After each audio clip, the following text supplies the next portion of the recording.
প্রোফাইলে করি করবো করবো পরে করুন, একসাথে করে নিন। এই ধরে দেখুন, এই তো ভালো তো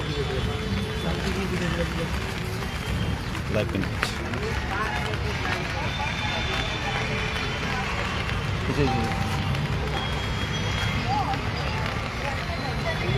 তোমার ব্যাগটা কি নিয়ে যাবে? শেয়ার হচ্ছে যা। দেখো তো কথাটা কী হয়েছে, লাইভ চলছে তো কথা হচ্ছে। হ্যাঁ লাইভ শোনা যাচ্ছে কথা হ্যাঁ,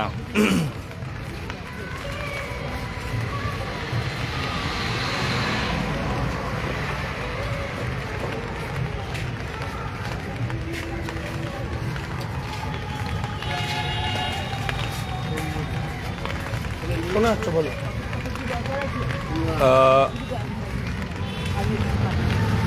আমরা এইমাত্র 2022 প্রাইমারি টেট উত্তীর্ণদের স্বার্থে আরও কিছু ভ্যাকান্সি যাতে বাড়ে, কারণ খুব কম ভ্যাকান্সি দিয়ে নোটিফিকেশান জারি করা হয়েছে 30 দিন আগে, এখনও পর্যন্ত প্রসেস এগোয়নি। তো মুখ্যমন্ত্রীর নিজস্ব অফিস কালীঘাট, তো সেখানে আমরা এই মুহূর্তে আমরা 3 জন গিয়ে এই মাত্র বের হলাম। শান্তিপূর্ণভাবে আমরা আমাদের দাবি তুলে ধরেছি যে দীর্ঘ 5 বছর পর পরীক্ষা দিয়েছি, আমরা টেট উত্তীর্ণ হয়েছি, পাশ করে আরও প্রায় 2.5 বছর পেরিয়ে গেছে। যেহেতু ধারাবাহিক নিয়োগ নেই, তাই অন্তত আরও কিছু ভ্যাকান্সি বাড়ুক, যাতে সকলে একটা নিয়োগের একটা মোটামুটি সেফ থাকে। আমরা এই দাবিটাই তুলে ধরেছি যে আরও কিছু ভ্যাকান্সি বাড়ানো হোক, 50,000 না হোক 25,000ও তো হতে পারে। 2014 সালে একটা বড় নিয়োগ হয়েছিল, 2017 সালে মোটামুটি হয়েছিল, যেহেতু উত্তীর্ণ কম ছিল, কিন্তু 22-এর ক্ষেত্রে ব্যাপারটা একটু আলাদা। তো আরও কিছু ভ্যাকান্সি বাড়লে নতুন পুরনোর একটা সমতা তৈরি হবে, নতুনরাও সাথে পুরনোরাও একটা সুযোগ থাকবে সামনে, মানে নিয়োগের ক্ষেত্রে। তো এত কম ভ্যাকান্সিতে কিন্তু আমরা আমাদের যে স্বপ্ন, সেই স্বপ্ন পূরণ হওয়াটা কিন্তু অনেক কঠিন হয়ে দাঁড়াবে। তো আজকে দীর্ঘ লাইন দিয়ে বা অনেক নিরাপত্তার মধ্যে আমাদের দাবিগুলো আমরা তুলে ধরেছি। আর পাত্রটা বলো, কি বলবে? নিজেদের মধ্যে বিভেদ বাড়িয়ে লাভ নেই। একটাই মাত্র রাস্তা আমাদের সকলের বাঁচার জন্য, সেটা হচ্ছে ভ্যাকান্সি বৃদ্ধি।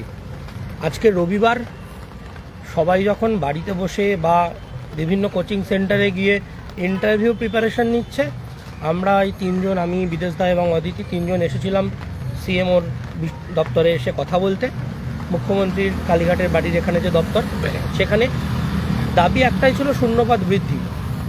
চাকরি পাওয়ার স্বপ্ন যদি পূরণ করতে হয়, শূন্যপদ বৃদ্ধি হলেই সম্ভব। তার জন্য আমরা প্রচেষ্টা চালিয়ে যাচ্ছি বিভিন্ন রকমভাবে। আর আপনারা যারা বাড়ি বসে প্রিপারেশান নিচ্ছেন, ভালো প্রিপারেশানের পাশাপাশি তৈরি থাকুন। রাজপথেও আমাদের থাকতে হবে, কারণ পথ ছেড়ে দিলে ভ্যাকান্সি বাড়বে না, আর নিয়োগের আশা আমাদের ভুলে যেতে হবে। কাজেই পথে থাকুন, পড়তেও থাকুন, দুটোই করুন। আমরা একত্রিত থাকতে পারলে তবে গিয়ে দিনের শেষে আমরা সফল হতে পারবো। আর ভ্যাকেন্সি বৃদ্ধির জন্য আমরা যেভাবে প্রচেষ্টা চালিয়ে যাচ্ছি, আপনারাও নিজেদের মতো করে যেভাবে পারবেন প্রচেষ্টা চালিয়ে যান।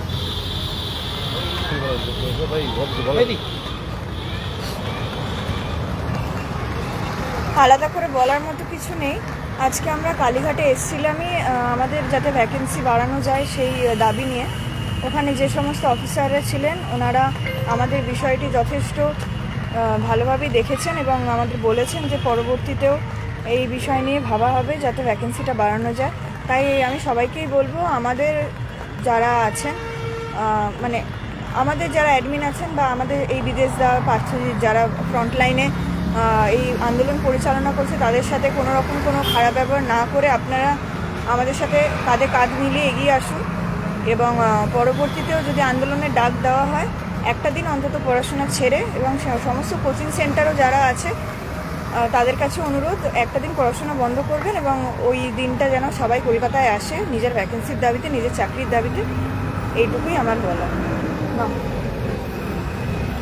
মোটামুটি এই পর্যন্ত আমরা শেষ করছি। হ্যাঁ,